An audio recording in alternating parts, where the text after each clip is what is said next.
Bonjour à toutes et à tous. Aujourd'hui, j'ai le plaisir d'accueillir le président de la CFE-CGC, François Omril, à l'occasion de la fin de son 3e mandat. L'objectif de cet échange est simple, prendre un petit peu de recul, comprendre ce qui a changé et regarder aussi ce qui nous attend. Pour commencer, peut-être une question assez directe, François. Après 3 mandats à la tête de la CFE-CGC, quel regard portes-tu aujourd'hui sur ton action ? Alors, mon action, je pense que la question s'adresse à l'impact que j'ai voulu avoir sur l'organisation et à travers l'organisation sur la société. Ce que j'ai souhaité que ma personnalité imprime à l'organisation. Alors en fait, finalement ma réponse est toute trouvée. Là où je crois, ou en tout cas je me suis le plus investi personnellement, c'est pratiquement le jour de mon élection.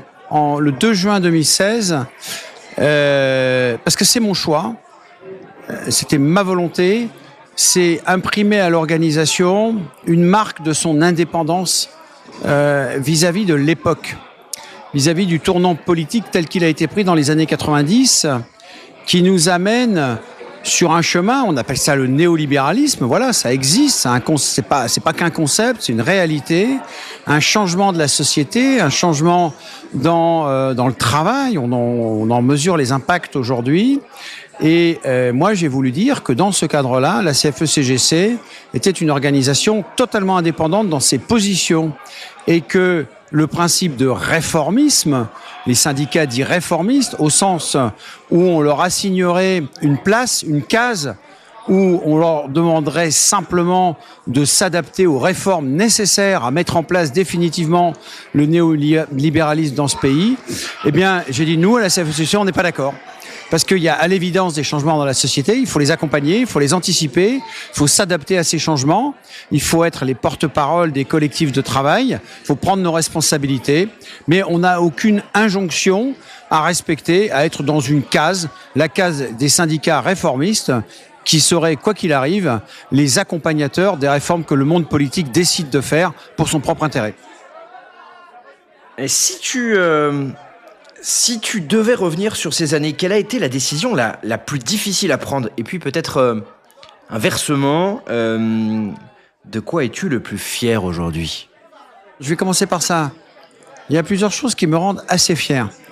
Évidemment, je suis très très fier de la position que occupe aujourd'hui mon organisation dans les résultats très concrets, très mesurables de son audience, son développement, son nombre d'adhérents, les sections qui se créent partout et toujours.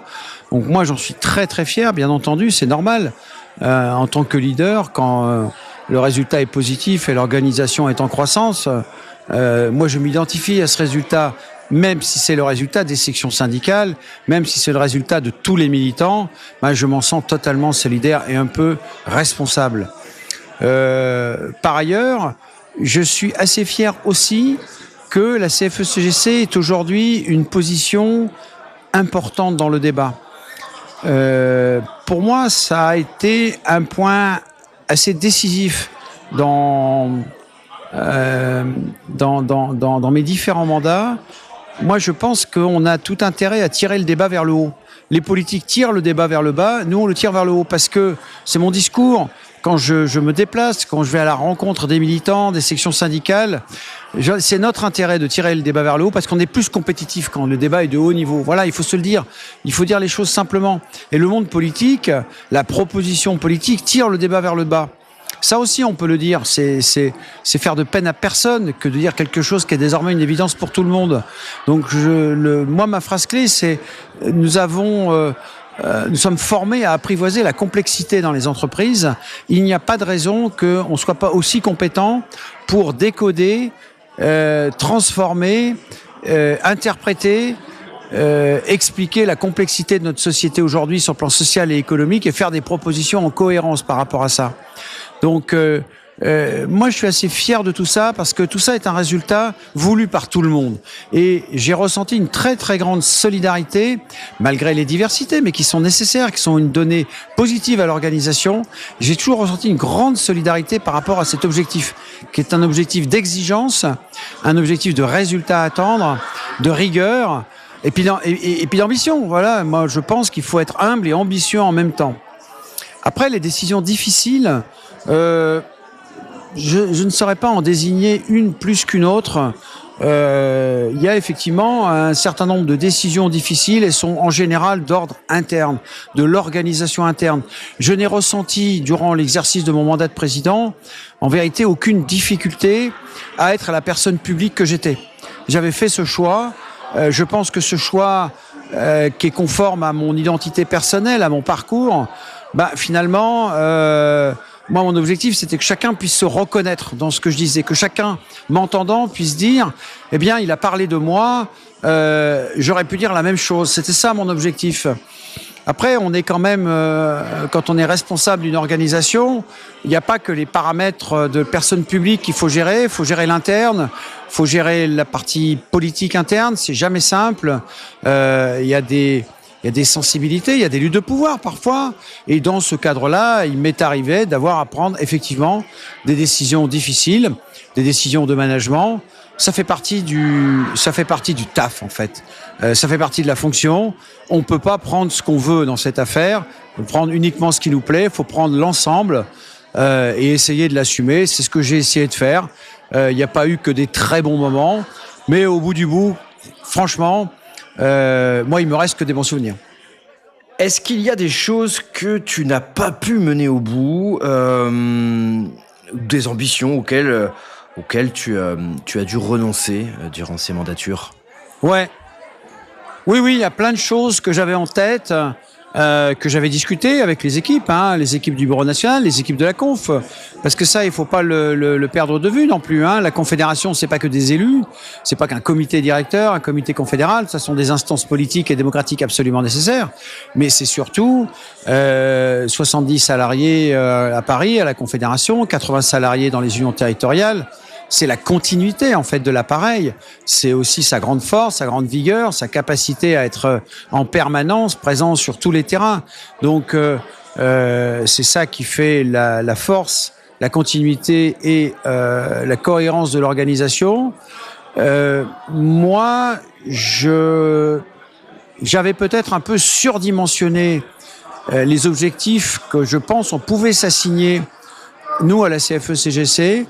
Il y a eu la période du Covid, qui a quand même été une période qui nous a un peu ralenti dans cette marche en avant. Bon voilà, il a fallu quand même s'accoutumer au fait que ce qu'on voudrait faire en 3 mois, des fois il faut 1 an ou 1 an et demi pour le faire. Il faut pas sous-estimer aussi, et là je parle très personnellement pour ça, que quand on part sur un mandat, 3 mandats pour moi, donc 10 ans c'est quand même assez long. Et donc même si l'enthousiasme demeure, la motivation, les idées, etc., il y a aucun problème. Je n'ai ressenti aucun problème par rapport à ça. Il y a aussi une forme d'usure. Voilà, ce qu'on lance, l'énergie avec laquelle on lance la balle en début de mandat, on n'a plus tout à fait la même en fin de mandat. Voilà, je l'ai dit avec humilité, mais sincérité. Et donc, il y a un certain nombre de projets qui sont lancés aujourd'hui, mais qui vont mettre plus de temps à se réaliser. J'en prends un exemple. On a lancé un projet qui s'appelle OCEP pour objectiver, comprendre, expliquer et proposer, et dont l'ambition est de mobiliser l'ensemble des équipes de la Confédération sur des travaux de recherche en matière économique de haut niveau avec des partenariats universitaires. Donc ce projet, il est lancé, il marche très très bien, on a énormément de production. Je verrai pas, j'allais dire, de mon mandat sa concrétisation à travers les documents in fine. Ça va venir dans quelques semaines, quelques mois. Bon, si ça avait pu se terminer il y a quelques mois, ça aurait été mieux pour moi. Mais tout ça, c'est un peu du détail en fait. Finalement, je me suis fait à l'idée que ce qui est important, c'est le mouvement. Quand on est dans la roue, ce qui est important, c'est qu'elle tourne le temps qu'on y est pour pédaler. Après, on en sort, la roue, elle continue à tourner. Il y a d'autres qui rentrent dedans. Et si la continuité, si l'engagement, il est à ce que la roue continue à tourner et tourne toujours de plus en plus vite, bien moi je dis que d'une certaine façon, tout le monde a réussi son travail. Voilà. Il y aura probablement dans les mois, les années à venir, une révision statutaire à faire. Moi, j'ai fait la mienne sur les unions territoriales. J'ai fait ma partie, je dirais. J'avais en tête peut-être d'en faire une autre. J'ai été pris par le temps. Ça aussi, ça fait pas vraiment partie de mes regrets. Mais ça fait partie des choses que j'étais prêt à affronter et qui finalement vont rester dans l'agenda de la mandature à venir. Merci François. On élargit un peu. Parlons du syndicalisme plus globalement. Quel est, selon toi, le principal défi du syndicalisme en France qui a été relevé dernièrement ? Alors le syndicalisme en France, il a relevé un défi super important et il l'a fait en 2023. L'histoire retiendra cette date. L'histoire retiendra la séquence décembre 2022, avril 2023. C'est le moment où le syndicalisme a repris sa place dans l'opinion publique. C'est le moment où on a créé l'intersyndicale. C'est le moment où on a résisté au narratif politique, où on a fait la preuve collectivement qu'on était capable d'expliquer les choses, de développer la pédagogie nécessaire, de présenter des idées, des alternatives, tous ensemble. Et je suis incroyablement fier que la CFE-CGC ait eu une action déterminante dans l'intersyndicale et dans la façon dont l'intersyndicale a construit son agenda, finalement, qui était un agenda de lutte contre le décalage de l'âge légal de retraite à 64 ans. Eh bien, en fait, tous les défis dans l'avenir, ils partent de là. Ils partent de là. Moi, j'aime bien cette formule. Les gens nous font confiance. Faut pas les décevoir. On a créé un mouvement, on a un bien. Désormais, on en est les propriétaires, mais ce bien peut s'user très, très vite. Ce bien, c'est le crédit qu'on a auprès de l'opinion publique. C'est notre capacité à interpréter l'évolution de la société, les grands enjeux, les zones de conflit aussi, et à proposer pour chacun de ces sujets-là, qui touchent autant la question du travail, de l'emploi, du chômage, de la retraite, de la maladie, de la formation professionnelle, des accidents de travail, y compris jusqu'à des sujets qui paraissent parfois un peu loin du syndicalisme et qui pourtant sont au cœur du syndicalisme, comme la transition écologique, la transition énergétique, la biodiversité. Enfin bref, tout ça sont des sujets syndicaux, le handicap, l'égalité des chances, etc. On a positionné, nous, la CFE-CGC, mais on n'est pas les seuls, on a contribué à positionner l'action syndicale, les syndicats, au cœur de la société, au cœur des enjeux de la société. On a désormais, je le crois, une offre conceptuelle, une offre de doctrine, une analyse de la société qui s'adresse à l'ensemble des catégories, qui est vraiment moderne, qui est de notre époque. Et l'enjeu, c'est de conserver cette place. Voilà, on est dans le wagon de tête. Eh bien, il faut conserver cette place. Il faut continuer à peser sur les événements. Il faut peser dans le débat. Il faut ne rien lâcher. En fait, c'est ça le slogan. C'est un slogan syndical que tout le monde reconnaîtra. Il faut pas lâcher la position que l'on a. On a tiré le débat vers le haut. J'en suis très très fier. Eh bien, aujourd'hui, il faut maintenir cette position. Et je pense que c'est vraiment l'enjeu. C'est l'enjeu pour demain. On vit un monde qui est quand même un peu anxiogène. Je voudrais paraphraser la formule du magnifique poème d'Aragon. Nous vivions des temps déraisonnables, on avait mis les morts à table. C'est un petit peu le sentiment que j'ai quand j'observe la gouvernance mondiale des différents pays. Je me dis que nous, on a vraiment un rôle à jouer, les organisations syndicales. On doit peser dans le débat. Je reviens et j'en termine. Les gens nous font confiance, il ne faut pas les décevoir. Pour terminer, quelques questions peut-être un peu plus tourné vers l'avenir. Quel conseil donnerais-tu à ton successeur ? Moi, je lui donnerais le conseil qu'on m'a donné, en fait. Il y a 10 ans, quand j'ai été élu, quelqu'un qui m'est très cher, que je connaissais depuis longtemps, qui me connaissait depuis que j'étais tout jeune militant, m'a dit « François, surtout ne change rien. Sois toi-même, c'est pour ça que tu es là, et c'est pour ça que les gens vont avoir envie de te suivre. » Eh bien, je lui donnerai exactement le même conseil.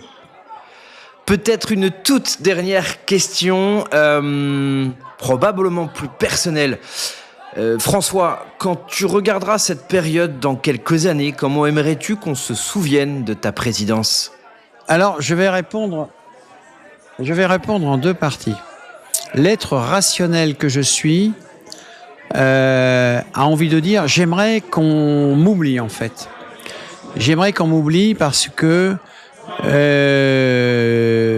c'est, je pense, le meilleur gage et la meilleure chance qu'on peut donner à l'avenir et aux équipes qui se mettent en place, qui se préparent et qui vont affronter des défis incroyables dans les années qui viennent. Et quand on regardera mon propre bilan dans quelques années, on se dira finalement François Omril, il a eu la partie facile. Et si à ce moment-là on dit heureusement que après lui il y a eu des personnes d'un grand calibre pour affronter les enjeux, j'en serais parfaitement satisfait. Après, ceci dit, la petite musique narcissique qui est en moi aimerait bien qu'on retienne une chose de moi, parce que je crois très sincèrement et très profondément que c'est mon être, qu'on se souvient de moi comme quelqu'un de particulièrement libre dans sa parole, libre dans son image. Et je pense que notre monde a vraiment besoin de liberté. Si j'ai pu l'incarner un peu, et si on s'en souvient, ça me ferait vraiment plaisir. François Omril, un grand merci. Merci. C'était Hey, on en parle. À très vite pour de nouvelles aventures journalistiques, de nouvelles actualités, de nouveaux décryptages. Et puis, que sais-je encore? Bon, ça va, j'ai pas été trop mauvais. Poser les trois quarts des questions que je vais poser. T'en avais d'autres? Mais c'est bien de faire ça, c'est super.